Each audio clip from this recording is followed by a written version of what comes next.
100 रानियों के साथ रहते रहते सम्राट अपने जीवन से परेशान हो चुका था।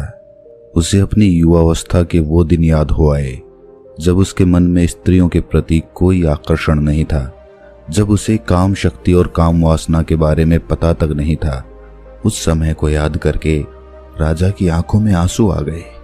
कितना ऊर्जावान, कितना जोशीला और कितना ताजगी से भरा हुआ रहा करता था वो। और आज वो सम्राट बूढ़ा हो चुका था, लेकिन बूढ़ा होने के बाद भी वो अपनी काम वासना से छुटकारा नहीं पा सका था। यूं तो उसने हजारों युद्ध जीते थे, लेकिन अपने मन पर वो आज तक विजय प्राप्त नहीं कर पाया था। अपनी काम वासना के सामने उसने अपने घुटने टेक दिए थे। अब तो सम्राट को चिंता होने लगी थी, क्योंकि वो बूढ़ा हो चुका था और किसी भी वक्त उसकी मृत्यु हो सकती थी।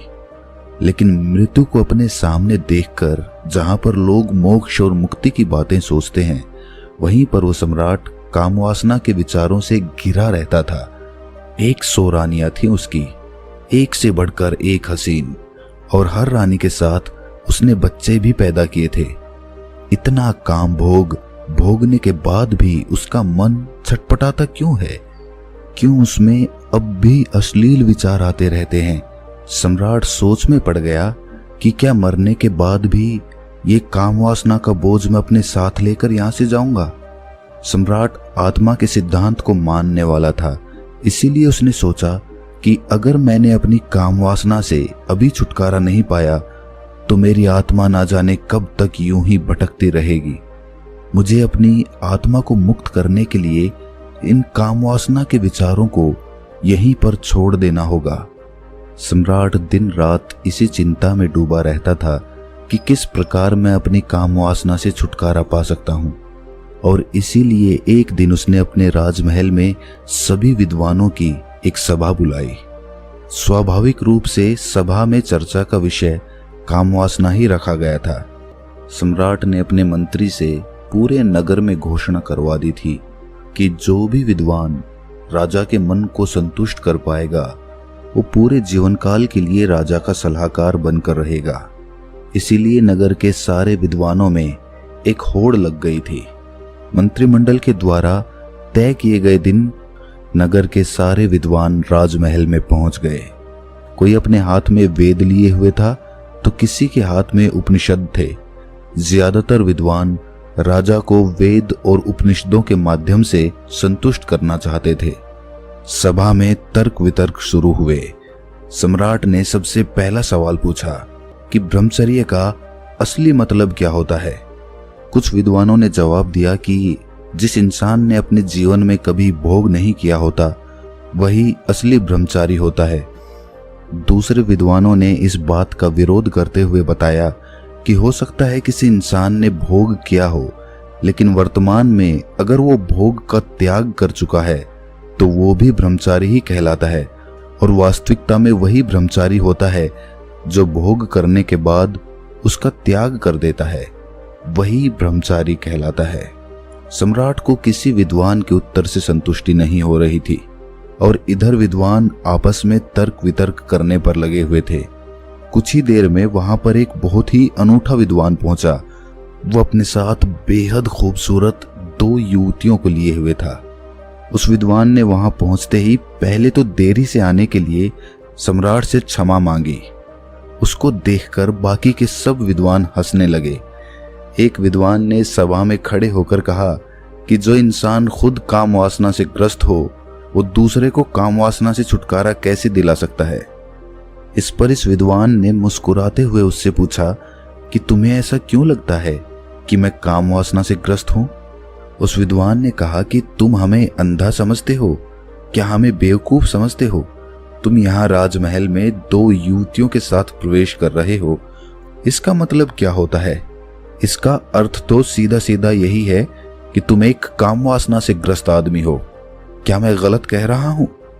उस विद्वान ने मुस्कुराते हुए जवाब दिया कि महाशय, जिन युवतियों की तुम बात कर रहे हो वो दोनों मेरी बहनें हैं और वो भी मेरी ही तरह काम वासना की गहरी समझ रखती हैं।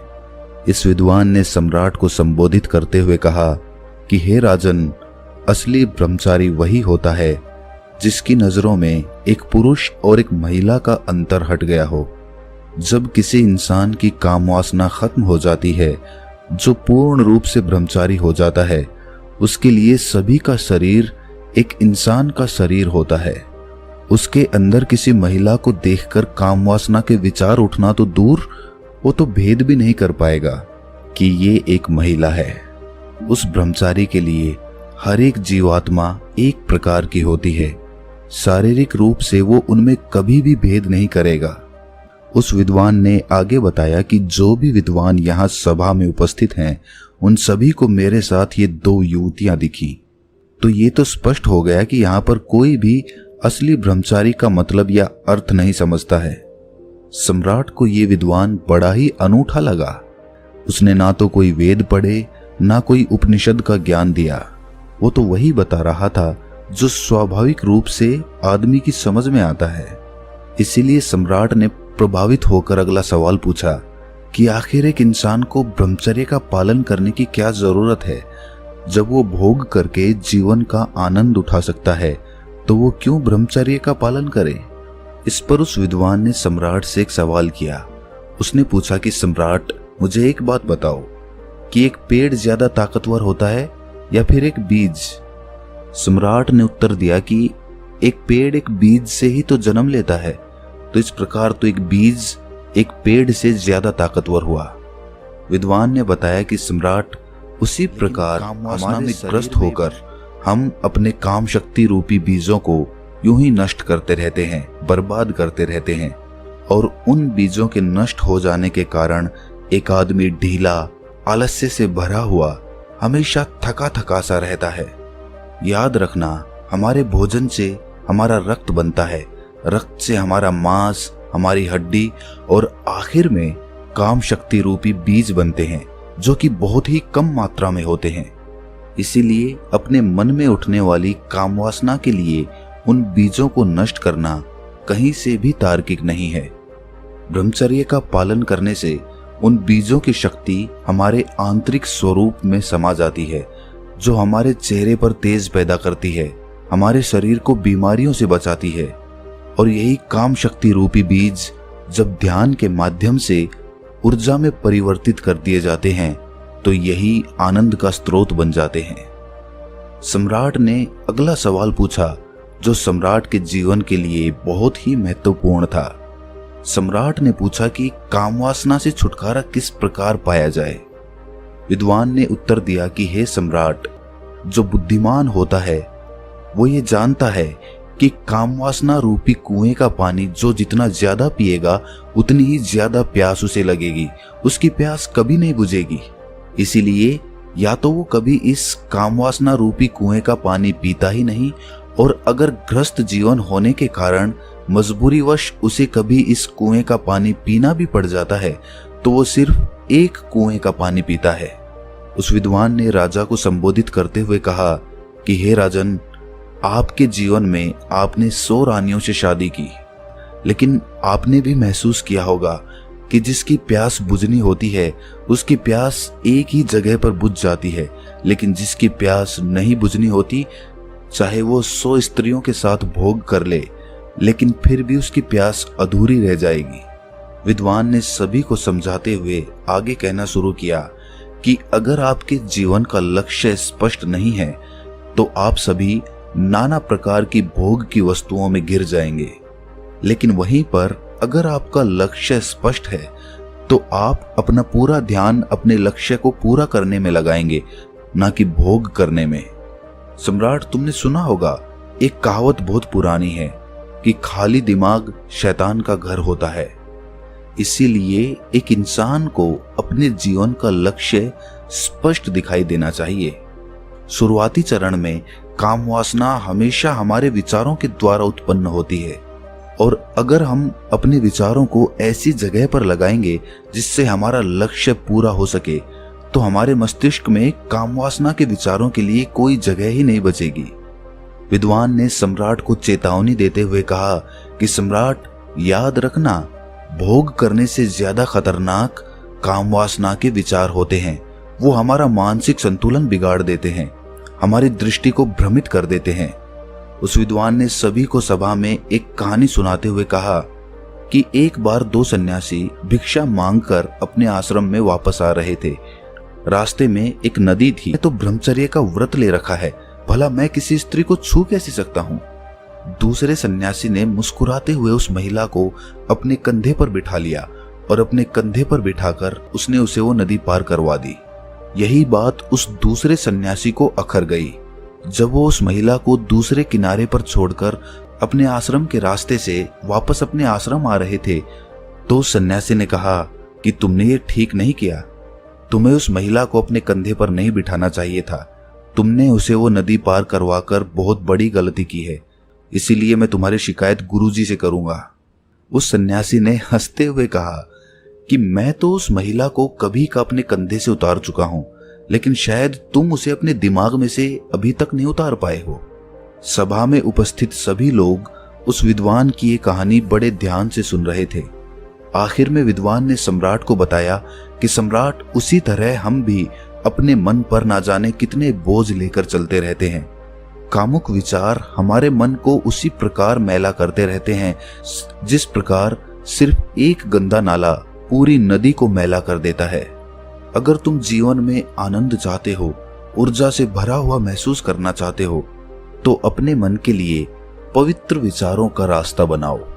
उस विद्वान ने आखिर में सबसे महत्वपूर्ण सीख बताते हुए कहा कि जीवन में अगर किसी भी वस्तु का होशपूर्वक भोग किया जाए तो मन उसकी अनित्यता समझ लेता है। मन समझ लेता है कि ये वस्तु हमें हमेशा के लिए आनंद नहीं दे सकती, हमें परमानंद के लिए कोई और रास्ता चुनना होगा। और जब मन इन बातों को समझने लगता है तो अपने आप ही उसमें से काम वासना के विचार विलीन होने लगते हैं। इसीलिए होश में रहकर वस्तुओं का भोग करना सीखो, जिससे तुम उनकी अनित्यता समझ सको।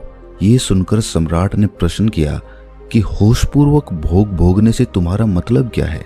इस पर उस विद्वान ने सम्राट को समझाते हुए उत्तर दिया कि जिस मनुष्य का चित्त एक काम में पूरी तरह से नहीं लग पाता है, वो किसी भी कर्म को परिपूर्णता में नहीं कर पाते हैं। इसीलिए उस कर्म का फल हमें पूरी तरह से नहीं मिल पाता है। उदाहरण के लिए, जब एक मनुष्य किसी दूसरे मनुष्य को दान देता है तो दान देते वक्त उसका मन किसी लक्ष्य की प्राप्ति के लिए सोच रहा होता है। उसी प्रकार जब कोई आदमी भगवान से प्रार्थना करता है तो वो उनकी पूरे चित्त से, भक्ति भाव से आराधना करने की बजाय वो अपनी इच्छा प्राप्ति के लिए प्रार्थना कर रहे होते हैं। सम्राट, तुम खुद सोचो, अगर कोई मनुष्य पूरे चित्त से कोई कर्म करता ही नहीं तो उसे उस कर्म का पर्याप्त फल कैसे प्राप्त होगा। ये तो असंभव सी बात लगती है। सम्राट, जो जीवन में घटित हो रहा है उसे घटित होने दो और आखिर में यही तुम्हें अंतिम सत्य तक पहुंचा देगा। लेकिन जो कुछ भी घटित हो रहा है उसमें तुम अपना पूरा चित्त लगाओ। पूरा चित्त लगाओगे तो तुम्हारा ध्यान वहां पर लगेगा, और जब तुम्हारा ध्यान वहां पर लगेगा तो वही काम होशपूर्वक होने लगेगा। जागते हुए कोई कर्म करने से बाद में पश्चाताप हो ही नहीं सकता। पश्चाताप तभी होता है जब हम सोए सोए कोई काम करते हैं, और उसी प्रकार हम सोए सोए ही सोचते रहते हैं कि हमें काम वासना से छुटकारा पाना है। लेकिन ये सब संकल्प आदमी सोते सोते ही लेता है। जागृत अवस्था में संकल्प लेने की जरूरत ही नहीं पड़ती, क्योंकि खुली आंखों से जागते हुए कोई मनुष्य गलती कर ही नहीं सकता। इसीलिए काम वासना से छुटकारा पाने की बजाय ये सोचो कि तुम उसे होशपूर्वक जागते हुए कैसे भोग सकते हो। और एक बार जब तुम उसका होशपूर्वक भोग कर लेते हो तो उसके बाद तुम्हें खुद ही महसूस होगा कि ये कर्म तुम्हारे अंदर क्या बदलाव ला रहा है। अगर वो तुम्हारे अनुसार सही नहीं होगा, तुम्हें गलत लगेगा, तो तुम उसे वैसे ही छोड़ दोगे। तुम्हें संकल्प लेने की जरूरत ही नहीं पड़ेगी। लेकिन होश की स्थिति तक पहुंचने के लिए तुम्हें ध्यान का मार्ग अपनाना होगा। ध्यान करने से ही आदमी की निद्रा टूटती है, वो जागृत अवस्था में आता है, और जब वो जागृत अवस्था में आता है तो उसका चित्त एक काम पर पूरी तरह से लगने लगता है, और उसके बाद होशपूर्वक उस कर्म को करने के बाद उस कर्म की अनित्यता को हमारा मन अपने आप समझने लगता है। विद्वान ने अपनी बात को और गहराई से समझाते हुए समझाया कि सोए हुए इंसान को तो रास्ते पर पड़ा हुआ सांप भी दिखाई नहीं देता, वो भी उसे तब पता चलेगा जब वो सांप पर पैर रख देगा। और इसी प्रकार तो हर इंसान कार्य करता है। जब वो रास्ते पर चलता है तो अपने विचारों में, अपनी भविष्य की योजनाओं में उसका मन हमेशा उलझा रहता है। उसका ध्यान अपने चलने पर तो होता ही नहीं है, तो रास्ते पर कहां से होगा। ये सब लक्षण एक सोए हुए मनुष्य के होते हैं। और जब वो मनुष्य ये महसूस कर पाता है कि वो कितनी गहरी निद्रा में है, तो उसी समय उसके जीवन में ध्यान का उदय होता है। लेकिन सोए हुए इंसान को भला किस प्रकार दिखाई देगा कि वो सोया हुआ है? या तो कोई उसे हिलाकर जगाए या उसे बताए कि तुम सोए हुए हो, तब तो उसकी नींद टूटेगी। लेकिन ऐसे मनुष्य हमें कम ही मिलते हैं जो हमें ये एहसास कराते हैं कि हम कितनी गहरी निद्रा में सोए हुए हैं।